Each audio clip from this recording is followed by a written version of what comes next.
Żelazowa Wola to wieś w województwie mazowieckim, w której w 1810 roku urodził się największy polski kompozytor Fryderyk Chopin. Ponad 100 lat po jego narodzeniu, w latach 30. XX wieku, powstał tu park-pomnik ku czci artysty, otaczający dom urodzenia Chopina. Oficyna chopinowska, przebudowana w stylu dworu polskiego, jest centralnym punktem parku. W parku znajdziemy wiele elementów nowoczesnych, rodem z XX wieku, a króluje w nim geometria, co oznacza prostotę stylu, jasny podział poszczególnych części i ogród na planie figury geometrycznej. Przestrzeń w Żelazowej Woli ma także swój rytm, jak muzyka. Rośliny niczym instrumenty są ze sobą zgrane, czasem się uzupełniają, innym razem zestawione są na zasadzie przeciwieństw. Kształty, kolory, faktury mogą się powtarzać lub zmieniać. Zobaczymy tu altany, czyli zadaszenia ogrodowe, mosty, pergole, czyli podpory dla roślin i inne elementy tzw. małej architektury. Park słynie z ogromnej kolekcji roślin z całego świata, również egzotycznych, czyli pochodzących z odległych, najdalszych jego zakątków. Autor projektu, profesor Franciszek Krzywda-Polkowski, zadbał również, by park naturalnie wpisywał się w krajobraz mazowiecki. Dlatego znajdziemy tu również dużo bylin, czyli roślin wieloletnich występujących na mazowieckich łąkach. W parku zachowały się stare drzewa, świadkowie dawnych epok. Podobne drzewa bywają nazywane pomnikami przyrody. W kilku przestrzeniach parku znajdują się również wizerunki Fryderyka, jego popiersia i pomniki ku czci.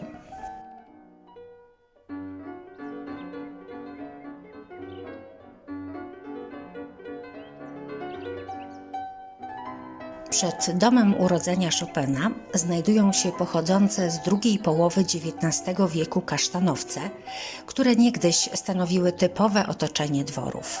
Zwykle osiągają wysokość 30 metrów. Ogromne, prawda?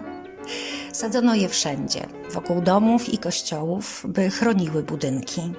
Korona kasztanowca jest asymetryczna, czyli nieregularna, a liście przypominają dłoń człowieka. Każde z nich składa się z 5 do 7 dużych, na brzegach ostro ząbkowanych listków, wyrastających na krótkich ogonkach.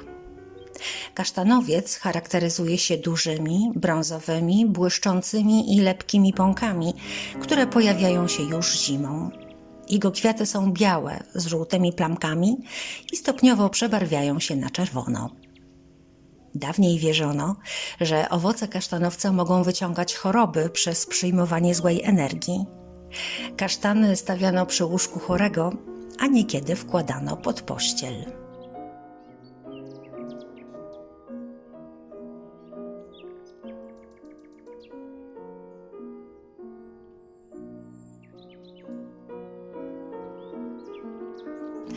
Przed domem urodzenia Chopina, najważniejszym miejscem w parku, znajduje się wyjątkowe popiersie z wizerunkiem kompozytora. Wykonane jest z piaskowca, czyli drobnoziarnistej skały osadowej. Jego oryginalna wersja powstała w 1958 roku, ale przetrwała jedynie 10 lat. Następnie została zastąpiona przez replikę, czyli kopię wykonaną przez autora, który tworzył także medale chopinowskie. Rysy twarzy Fryderyka są łagodne, szlachetne, a materiał, z którego rzeźba jest wykonana, nadaje jej lekkości. Forma rzeźby jest prosta, a styl figuratywny, czyli nastawiony na naśladowanie kształtów i form naturalnych. Uznawany za jeden z najbardziej subtelnych wizerunków kompozytora, oddający delikatną i kruchą naturę postaci. Zwracają uwagę wyeksponowane dłonie pianisty oraz elegancka sylwetka. Całości dopełnia ładna, rzeźbiarska kompozycja w otoczeniu drzew. Postać zaprezentowana jest nietypowo, do kolan, a głowa skierowana jest w bok i ku dołowi. Efekt może budzić skojarzenia z wizerunkiem Chopina z Łazienek Królewskich w Warszawie Wacława Szymanowskiego. Pomnik znajduje się za domem urodzenia Chopina, w miejscu, gdzie niegdyś planowano budowę kaplicy ku pamięci kompozytora. W 1969 roku postawiono replikę z okazji 120. rocznicy śmierci artysty. Wykonany jest z brązu patynowanego, a cokół, czyli jego naziemna część, z szarego granitu.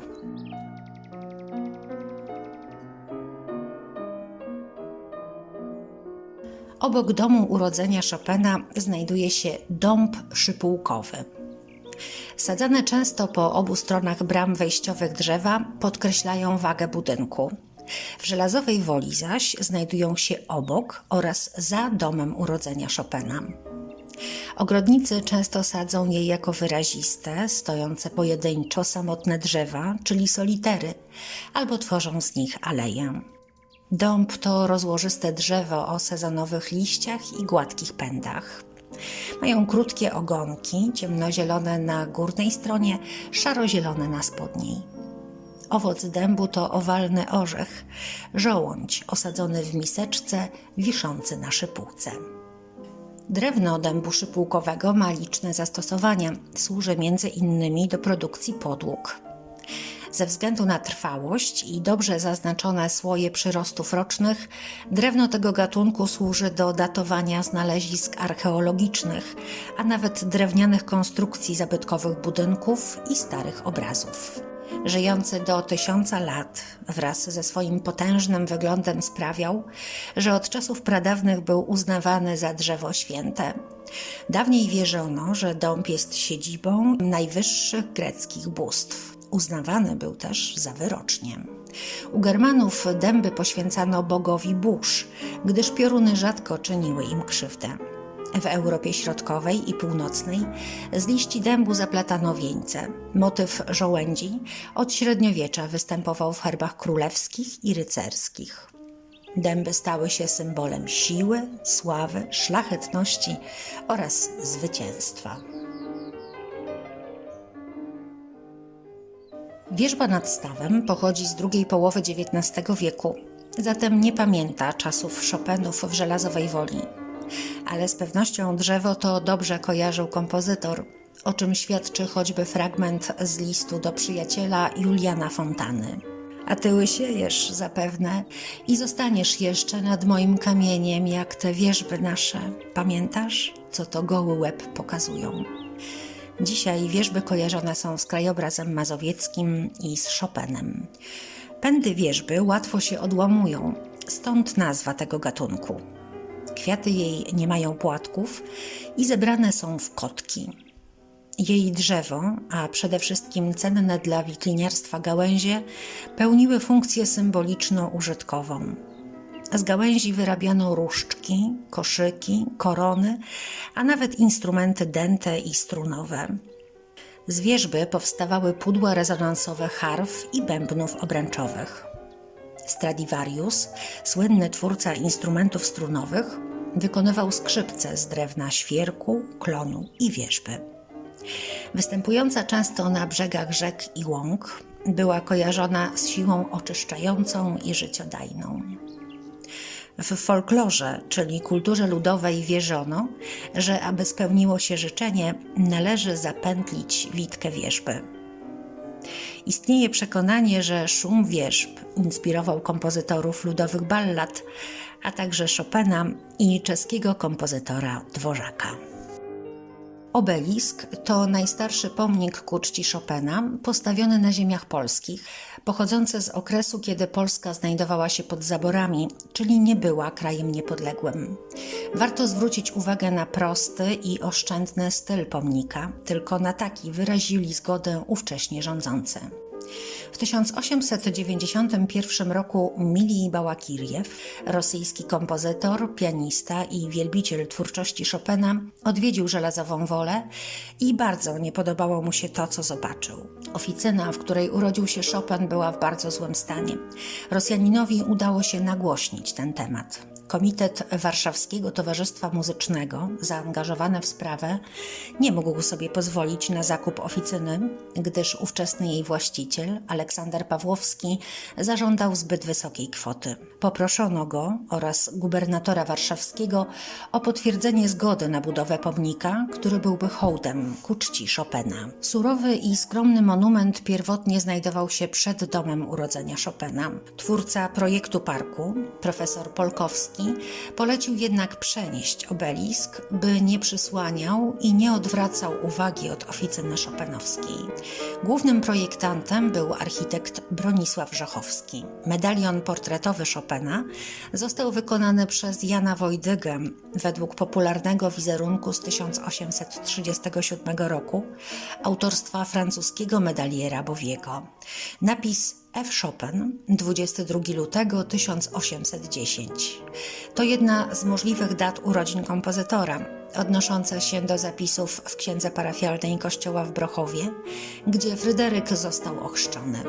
Jednak to 1 marca 1810 roku uznajemy za wiarygodną datę urodzin artysty, gdyż taka pojawia się w jego korespondencji i jest uznana przez bliskich Fryderyka. Lira znajdująca się na pomniku nawiązuje do muzyki, a otaczające ją liście wawrzynu i dębu symbolizują mistrzostwo i sławę. Uroczystość odsłonięcia pomnika miała miejsce 14 października 1894 roku i przybyło na nią ponad 2000 osób, które wysłuchały m.in. koncertu chopinowskiego w wykonaniu Milija Bałakirjewa i Aleksandra Michałowskiego. Uczeń tego ostatniego, Jerzy Żurawlew, będzie pomysłodawcą międzynarodowego konkursu pianistycznego imienia Fryderyka Chopina. Bałakirjew wziął udział w uroczystości odsłonięcia pomnika.